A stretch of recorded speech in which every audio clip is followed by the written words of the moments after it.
Okay, welcome to the first episode of A Beer with Atlas. It's an interesting concept we came up with here. One of the things that has come up over and over again is our nurses like to drink beer and wine. Like it just happens. Stress reliever, things to do on the road, whatever it is. And I don't think that's exclusive. I know it's not exclusive to nurses. It just happens. So I thought, let's explore this, because there are a lot of fantastic breweries and wineries out there all across the country that are either independently owned, bought by one of the larger companies, whatever. And there's a lot of fun to be had at those breweries. So joining me is Mr. Brian Peterson. You're somewhat newer, right? Yeah, I'm a month in at Atlas. Has it been a month? Yeah. All right. It has. So, a wealth of beer knowledge, way more than I have. But so that's I'll talk about the nurse end all the time. You want to talk about the beer end.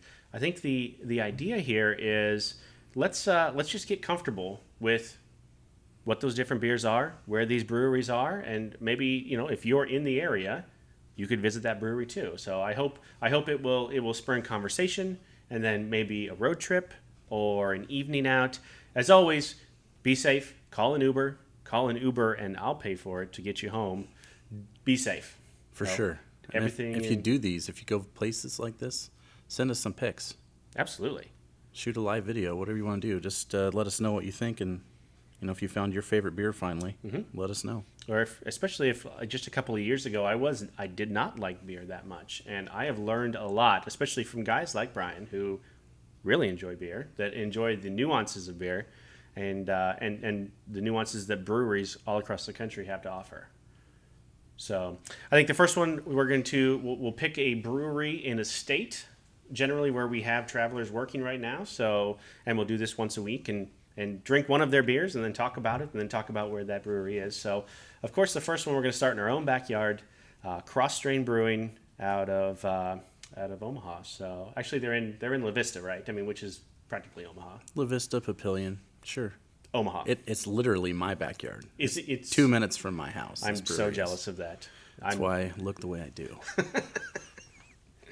I think it's two guys started this brewery about a year ago. They were home brewing for years. Bobby Kros and Scott Strain. That's where the name comes from. Again, I did not like beer until I tasted some of theirs, right? And it's yeah, they make great beer, so that's why. That's absolutely true. So the one we'll try this time, and we'll talk through it, and then we'll kind of talk about where Kros Strain, the brewery, is located, is Fairy Nectar. It's an IPA. Brian, talk about IPA just a little bit. So IPA is kind of a gateway beer. But it's also a beer that people say that they don't like, right? So, like, I don't like hoppy beer. You'll hear that a lot from people. Just kind of like you'll hear, I don't like dark beer. Those are just very broad, general statements. IPA, it's been around for a long time, and it's one of those styles of beer that is ever changing. There's always something different to do, whether it's adding, fruit flavors to it or changing different varieties of hops, when you add the hops in the boil process. There's different things you can add in, like lacto or lactobacillus, stuff like that. So you can kind of tinker around with what you would say is an IPA and get a lot of different variants from that. So you might not like a very hoppy, piney IPA. It's got, they would call it an IBU, which is kind of like a hop factor, basically. Like how hoppy is it? Right. So if you don't like an IBU heavy beer that's, like 120 IBUs, which would be pretty piney, almost I would like to describe it as chewy. Eating pine cones. Yeah. Yeah. And you'll get that smell. Yep. A lot of people don't like those. So you might like an IPA like what we're going to get into here today, which is about half of those IBUs, about 60 or 62. And those tend to be a lot fruitier, a little bit more aromatic in the nose, if you will. Sure. And just more pleasing to more palates is the way to go. Wine people would understand that, right? Nurses that like wine would understand the palate, For sure. nose, right? Yeah, because you get a lot of those same fruit characteristics that you do in a good wine. They're even with a wine, sometimes you get flavor characteristics from the barrel, which is also possible. You can even barrel age IPAs, which is starting to happen a little bit more and more frequently now. So Explain what an IBU is for starters. it's basically just a level of hop. So it's kind of almost like Scoville, like in a hot sauce, right? Excellent. So it's like a level so that you know what you're getting into before you drink the beer. Yep. So like a standard, let's say like a Bud Light or Budweiser, right? Probably 25 or so IBU. Okay. To be in an IPA range or a pale ale range of that same family, it's like 40 to 80 is kind of the cutoff for IBU. Standard. Okay. Yeah. So in IBU, like territory and language, it's pretty common for these sorts of beers to be 60, 70. When you get over that, that's when it really kicks to bitter. And that's really kind of the pump the brakes moment for a lot of folks. Yep. Well, and whether we like it or not, that was the product of Keystone Light back in the day, right? I mean, Keystone, the bitter beer face, commercial nonsense. I mean, bitterness isn't necessarily bad in the right context. Correct. If you're not expecting it, it's terrible. Absolutely. If you're going looking for it, it's great. Yep. Exactly. Know what you're getting into, and hopefully, like these things will help along the way. So here's the I poured you some of the Fairy Nectar here. This is interesting because like you said, Fairy Nectar is a little bit lower on the IBU, 62 IBU. So it's not super bitter. The first time I tried it, Bobby was there, Bobby Kros, and I'm like, this isn't an IPA, and he almost seemed offended, and he's like, why? Well, I don't understand why you would say that, and I said because I like it. And Yeah. I was scared, for lack of a better word, of IPAs. I just, the hoppiness, the bitterness, I knew I wasn't going to, I knew in my head, like, I'm not going to like this. Yeah. And that all changed when I finally, like you said, that's the gateway. And I think Fairy Nectar is a good gateway. There's a lot of good IPAs out there that are gateway IPAs. This is one of them. For sure, especially as a local IPA from Nebraska. It's probably, I mean, I'm kind of biased, but it's probably the best one, right? So at least it's the one I get the most. I would argue, and not because they're my friends, I would argue that it is the best. It's the best beer coming out of the state of Nebraska right now. I mean, I'm not going to fight you over that. Yeah. I'll be with you there. Right, and there are a lot of good breweries here in Nebraska. There are tons. Lincoln has some great breweries. I'm sure we'll touch on some of those as we continue to do these. Yeah, for sure. There's great ones here in Omaha too. I think there's a lot of fun stuff happening now that wasn't happening 2-3 years ago. The innovation is huge right now. So the industry, kind of like what we're doing, right? So within travel nursing, it's just getting bigger and bigger. It's also splitting off into different sections and subgroups because, you can't always be number one in this certain area. So let's find out what we do great and let's just hammer it out and do that. Yes. And that's what's fun about these things. And that's why you don't go to just one brewery, right? You want to dip your toe into whatever's around. And that's the beautiful thing about these things, because most of these places are so small scale that you could go in a month later and you're not going to have the same thing. It's already gone. They're on to the next thing. And they also want to innovate. They don't want to do the same thing because that's boring. These guys opened this brewery on purpose. They didn't go work for somebody else for the rest of their career. They wanted to make what they wanted to make.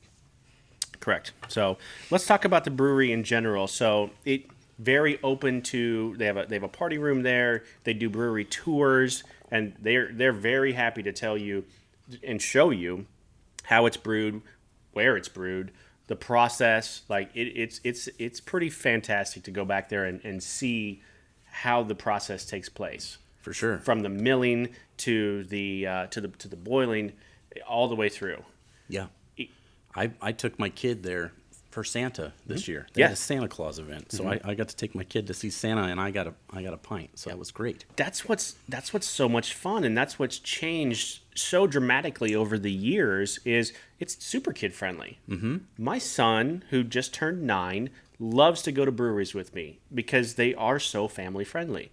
Board games, TVs, they'll generally have some kind of craft root beer or soda, something like that. They're for kids too. It's a legitimate family experience, and it's being marketed and catered in that way, because there's money to be made, right? Yes. Bars, dark usually, packed. Your selection is minimal. You're there basically for a reason, right? So these are the exact opposite of that. It's trying to create an experience in which you feel comfortable, that you want to come back, you want to try different things, get out of your comfort zone a little bit, and bring the people that you like along with you. Right. So the brewery is, like I said, is located in La Vista, Nebraska, which is just outside of it's Omaha virtually. I mean, Yeah. it's just just down from Bellevue, just outside of Omaha.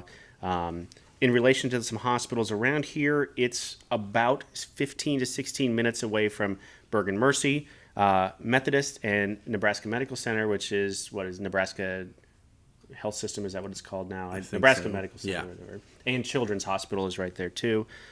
It's approximately 20 minutes away from Emmanuel, Lakeside, and the Women's Hospital, the newer Women's Hospital out in West Omaha. So very close, very accessible from virtually every hospital here in Town. that we have It's travelers super at. accessible, and the other great thing about this place, and because you've been there and you know the brewers, but they're marketing it as, is it like exit?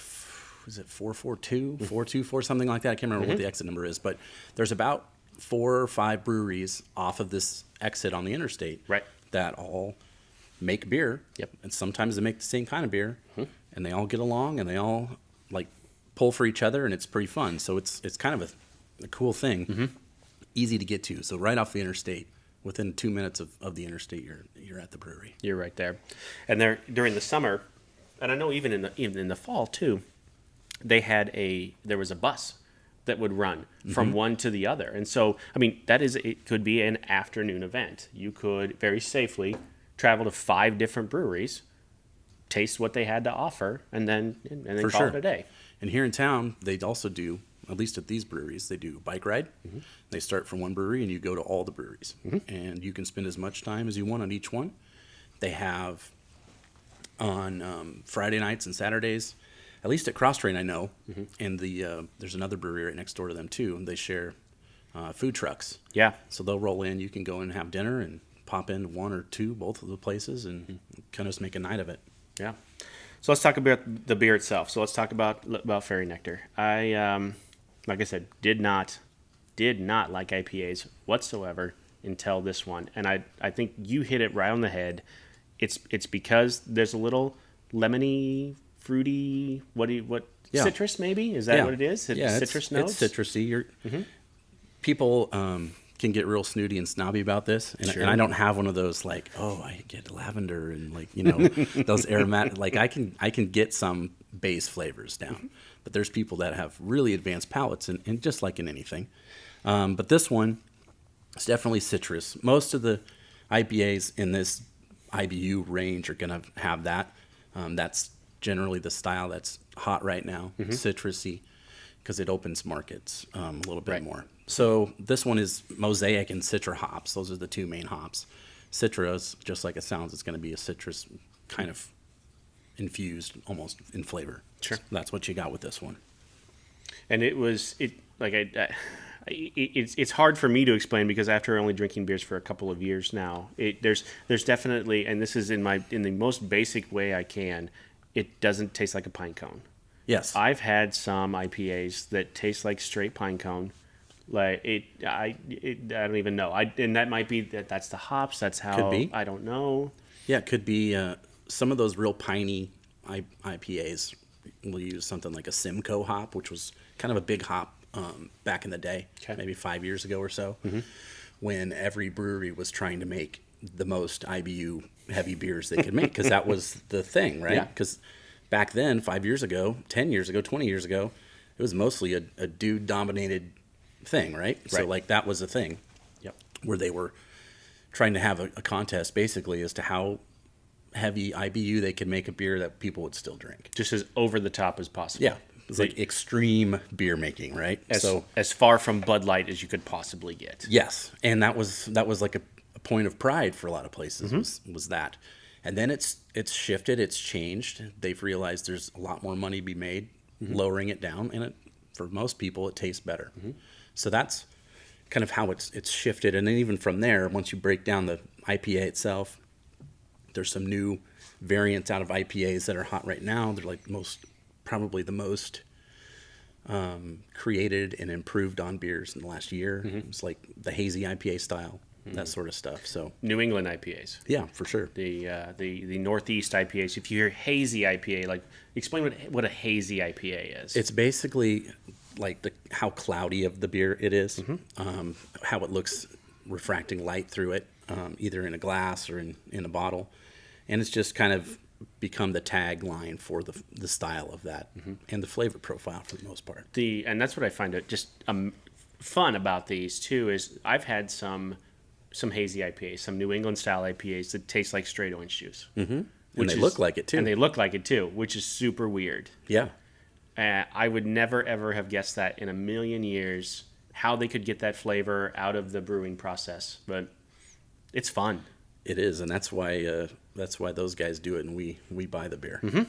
Yeah, exactly. So my wife is warmed up to it. She does not really drink beer at all, but I as much as she's like, oh gosh, we're going to another brewery or whatever, I think she really enjoys the atmosphere, the environment, the family friendly nature of everyone that we've ever been to. Yeah, I think my wife is the same way, and I know a lot of people are just gradually getting into it. I think more and more of these places are opening. I think it was 2 years ago I read in the paper that they had 38 applications for breweries in the state of Nebraska. Wow. And there's, I think, 17 that are open currently in Lincoln. So, I mean, it's everywhere. It's way out west of Nebraska. It's right here. I mean, they're all over the place. And the more, market, I don't want to say saturation, but presence, you'll have, chances to get into those beers, into the different beers, right? And so I think that's one of my, as much as I'm very jealous of the nurses that are out there experiencing different parts of the country and such, the number of breweries that they could see through their travels is unbelievable right now. Yeah, that has really exploded. It's a great time for that. If that's something you're into, then this is like prime time for that. Absolutely. So, okay. The tap room hours. If you're here in the Omaha area, if you're driving through, come get us and we'll go with you. Yeah. But if you're here, tap room hours. They're closed on Mondays, Tuesday through Thursday, 3 to 10, Friday 3 to 11, Saturday noon to 11, and then Sunday noon to 7. Like Brian said, they generally on Fridays and Saturdays have some sort of food truck out there that they share with the brewery right next door. There's a lot to do in that part of Omaha. There's a very large Cabela's out there, theater. It's really sprung up over the past couple of years for sure. I looked up the ratings for Cross Strain online. And I wasn't surprised by any of this. Beer Advocate rates Fairy Nectar 4 out of 5. Untapped is a 4 out of 5. And Google 4.7. Now, Google was just for the brewery itself. Oh, okay. 4.7 out of 5. And there were 133 reviews on Google. And they still scored a 4.7. And that's in a year. That's good. That's in 1 year. Yeah. Unbelievable. Really Unbelievable. So, all right. So, like I said, if you are in the area, Cross Strain Brewing in La Vista, Nebraska, very first Beer with Atlas, and there'll be many more to come. Brian, thank you so much. Yeah, thanks, Rich. I'm excited. Great. I'm excited to do many more of these for our nurses out there traveling the country.